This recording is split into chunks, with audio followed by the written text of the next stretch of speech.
পয়লা মে ২০২৬ মহারাষ্ট্রের পুনে জেলার নাসরাপুর গ্রাম। শ্রমিক দিবসের সেই দিন সারা দেশে মানুষ উদযাপন করছিল, কিন্তু নাসরাপুরের একটি ছোট পরিবারের জন্য সেই দিনটি চিরকালের জন্য একটি কালো দিনে হয়ে গেল।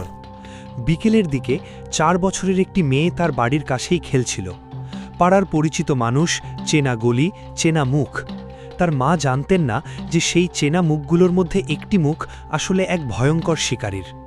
কিছুক্ষণ পর মেয়েটির আর কোনো সাড়া নেই। মা ডাকলেন, পাড়া খুঁজলেন, চিৎকার করলেন, কিন্তু সেই ছোট্ট মেয়ে আর ফিরে আসেনি, কারণ সে তখন আর বেঁচে ছিল না। Welcome to the show. My name is Sanju and you are watching Nasrapur child murder case. Nasrapur Pune জেলার একটি ছোট গ্রাম। সেখানে বেশিরভাগ মানুষ কৃষিকাজ বা দিনমজুরি করে জীবিকা নির্বাহ করেন। সেই মেয়ের পরিবারও এমনই একটি সাধারণ পরিবার। বাবা মা দুজনেই কাজ করেন। ৪ বছরের মেয়ে ছিল সংসারের আনন্দ। সেই গ্রামেই বছরের পর বছর ধরে থাকত ৬৫ বছর বয়সী ভীমরাও কামলে, পেশায় কৃষি শ্রমিক। গ্রামের সবাই তাকে চিনত, বাচ্চারাও তাকে চিনত। একজন বুড়ো মানুষ যাকে দেখলে কেউ সরে যায় না, কেউ সন্দেহ করে না। কিন্তু এই চেনা মুখের আড়ালে কী লুকিয়েছিল তা সেই গ্রামের মানুষ জানলে কোনোদিনও তাদের সন্তানকে তার সামনে একা ছাড়তেন না। পয়লা মে বিকেলে মেয়েটি বাড়ির কাছে খেলছিল। সেই সময় ভীমরাও তাকে কাছের একটি শেডে নিয়ে যাওয়ার জন্য প্রলোভন দেখায়। ৪ বছরের একটি মেয়ে যে মানুষকে চেনে, ভরসা করে, সে বুঝতে পারেনি কোথায় যাচ্ছে। সেই শেডের ভেতরে ভীমরাও তাকে যৌন নির্যাতন করে। মেয়েটি চিৎকার করতে শুরু করে এবং সেই চিৎকার থামানোর জন্য ভীমরাও পাশে পড়ে থাকা একটি পাথর তুলে নেয়। একটি ৪ বছরের মেয়ে, একটি পাথর, একজন ৬৫ বছরের মানুষ।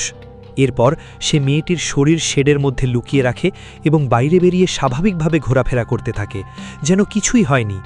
যখন পরিবার এবং পাড়ার মানুষ মেয়েটিকে খুঁজতে শুরু করেন, তখন আশেপাশের সিসিটিভি ফুটেজ খতিয়ে দেখা হয় এবং সেই ফুটেজেই ধরা পড়ে মেয়েটিকে শেষবার ভীমরাওয়ের সাথে সেই শেডের দিকে যেতে দেখা গেছে। পুলিশ তৎক্ষণাৎ ভীমরাওকে জিজ্ঞাসাবাদের জন্য ধরে এবং সিসিটিভি প্রমাণ এবং ফরেনসিক এভিডেন্সের সামনে তার মিথ্যের দেওয়াল মাত্র কয়েক ঘন্টার মধ্যে ভেঙে পড়ে। ভীমরাও কামলে গ্রেপ্তার হয়, কিন্তু তার গ্রেপ্তারের পর পুলিশ যখন তার রেকর্ড চেক করে, তখন যা বেরিয়ে আসে তা সমগ্র গ্রামকে হতবাক করে দেয়। ভীমরাও কামলে এই প্রথমবার এই ধরনের অপরাধ করেনি। ১৯৯৮ সালে তার বিরুদ্ধে যৌন অপরাধের অভিযোগ দায়ের হয়েছিল। তারপর ২০১৫ সালে আবার একটি যৌন অপরাধের মামলা তার বিরুদ্ধে নথিভুক্ত হয়। দুটো মামলা, দুটো সুযোগ যেখানে আইনি ব্যবস্থা তাকে থামাতে পারত, কিন্তু থামাতে পারেনি। এবং ২০২৬ সালে একটি ৪ বছরের মেয়ে তার মূল্য দিতে হলো। একবার ভাবুন, ১৯৯৮ সাল থেকে ২০২৬, ২৮ বছর। এই ২৮ বছরে সিস্টেম কতবার এই মানুষটিকে থামানোর সুযোগ পেয়েছিল এবং কতবার সেই সুযোগ নষ্ট হয়েছে। পোস্টমর্টেম রিপোর্ট কনফার্ম করে মৃত্যুর কারণ মাথায় ভোঁতা অস্ত্রের আঘাত। যৌন নির্যাতনের প্রমাণ নিশ্চিত হয়। রিপোর্টে আরও উল্লেখ করা হয় যে মৃত্যুর আগে মেয়েটি প্রতিরোধ করার চেষ্টা করেছিল। ৪ বছরের একটি মেয়ে শেষ মুহূর্ত পর্যন্ত বাঁচার চেষ্টা করেছিল। এই একটি তথ্য যে কোনো মানুষের বুকের ভেতর কিছু একটা ভেঙে দেয়। খবর ছড়িয়ে পড়ার সাথে সাথে নাসরাপুর থেকে শুরু হয়ে সারা মহারাষ্ট্রে প্রতিবাদের আগুন জ্বলে ওঠে। পুনের বিভিন্ন এলাকায় মানুষ রাস্তায় নামেন। দাবি একটাই, ফাঁসি। কিন্তু সবচেয়ে বড় প্রতিবাদটি হয় মুম্বাই ব্যাঙ্গালোর হাইওয়েতে। হাজার হাজার মানুষ রাস্তা অবরোধ করেন, রাস্তা রোকো। সেই মুহূর্তে সেই হাইওয়েতে গাড়ি থামিয়ে যারা দাঁড়িয়েছিলেন, তারা শুধু একটি মেয়ের জন্য দাঁড়াননি, তারা দাঁড়িয়েছিলেন এই বার্তা দিতে যে আর নয়। মহারাষ্ট্র সরকার দ্রুত সাড়া দেয়। ঘোষণা করা হয় যে এই মামলায় ফাস্ট ট্র্যাক ট্রায়াল হবে, ১৫ দিনের মধ্যে চার্জশিট দাখিল করা হবে এবং রাজ্য সরকার আদালতে মৃত্যুদণ্ডের দাবি জানাবে। ভীমরাও কামলে বর্তমানে পুলিশ হেফাজতে। ৭ মে ২০২৬ পর্যন্ত তার পুলিশ রিমান্ড মঞ্জুর হয়েছে।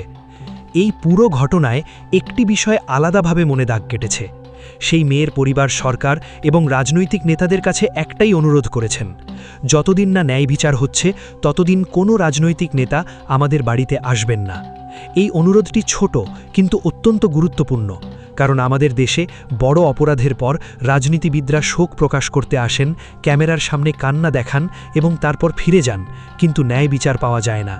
এই পরিবার সেই ফাঁদে পা দিতে চায়নি। তারা চায় ন্যায় বিচার, শুধু সেটাই। এখন একটু থামা দরকার, কারণ শুধু ক্রোধ দিয়ে পরের বার এই ঘটনা আটকানো যাবে না। ভীমরাও কামলের মতো মানুষ কোনো একদিনে তৈরি হয় না। 1998 সালে যখন প্রথম অভিযোগ আসে, তখন যদি দ্রুত বিচার হতো, যদি সত্যিকারের শাস্তি হতো, তাহলে হয়তো 2015 সালের ঘটনা ঘটত না, এবং যদি 2015 সালের পর তাকে থামানো যেত, তাহলে হয়তো 2026 সালের এই মেয়েটি বেঁচে থাকত। এটাই আমাদের বিচার ব্যবস্থার সবচেয়ে বড় ব্যর্থতা, যেখানে বারবার সুযোগ আসে এবং বারবার সেই সুযোগ নষ্ট হয়, এবং শেষ পর্যন্ত সেই মূল্য দিতে হয় একটি নিরীহ শিশুকে।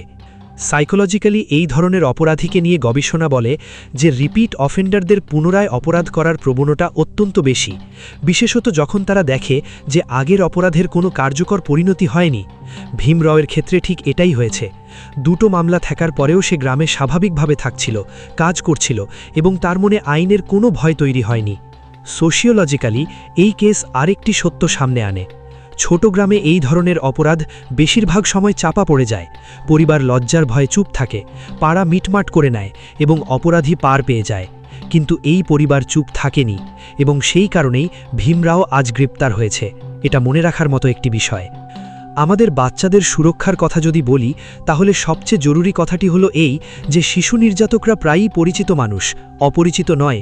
তাই বাচ্চাকে শুধু অচেনা মানুষ থেকে দূরে থাকো বললে যথেষ্ট নয়। বাচ্চাকে বোঝাতে হবে যে কোনো মানুষ, পরিচিত হোক বা অপরিচিত, যদি তাকে একা কোথাও নিয়ে যেতে চায়, তাহলে না বলো, চিৎকার করো, দৌড়াও এবং বাবা মাকে বলো। এই কথাগুলো বলা কঠিন মনে হতে পারে, কিন্তু না বললে পরিণতি আরও কঠিন। ভীমরাও কামলে এখন পুলিশ হেফাজতে, ফাস্ট ট্র্যাক ট্রায়াল শুরু হবে, সরকার মৃত্যুদণ্ড চাইবে, কিন্তু সেই 4 বছরের মেয়ে আর ফিরে আসবে না। তার মা এখনও সেই গ্রামে আছেন, সেই বাড়িতে, সেই চেনা গলিতে, যেখান থেকে মেয়ে একদিন বেরিয়ে গিয়েছিল আর ফেরেনি। এই শোকের কোনো ভাষা নেই। কিন্তু যদি এই কেস বলার ফলে একটি পরিবারও তাদের সন্তানকে আজ থেকে একটু বেশি সুরক্ষিত রাখে, যদি একটি শিশুও শেখে যে না বলার অধিকার তার আছে, তাহলে এই কথা বলাটা সার্থক। এবং যদি এই দেশের আদালত এবার সত্যিই দ্রুত ন্যায়বিচার দেয়, তাহলে হয়তো পরের ভীমরাওয়ের মনে একটু হলেও ভয় তৈরি হবে। সেই ভয়টা তৈরি হওয়া দরকার এখনই।